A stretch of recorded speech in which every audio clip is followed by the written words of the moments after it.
দেখ ভাই, এমসিইউতে এমনও কিছু ক্যারেক্টার আছে যাদেরকে মারা প্রায় অসম্ভব, আবার এমনও ক্যারেক্টার এক্সিস্ট করে যারা মৃত্যুকে মিডল ফিঙ্গার দেখিয়ে একাধিক বা শতাধিকবার মরার পরেও বেঁচে ফিরে এসেছে।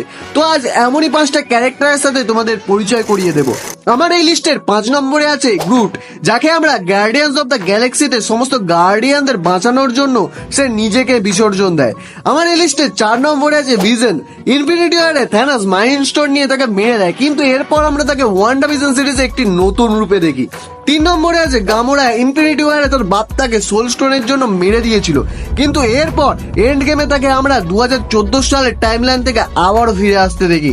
2 নম্বরে আছে ভিক্টর টাইমলি, যাকে আমরা লোকি সিজন 2 এর টাইম রেপারে শতাধিক বার মরতে দেখেছি, কিন্তু আলটিমেটও সে বেঁচে যায়।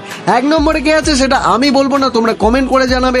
সেও টাইম লুপে নিজেকে বন্দি রেখে বহুবার মরেছে, কিন্তু আলটিমেট সেও বেঁচে গেছে।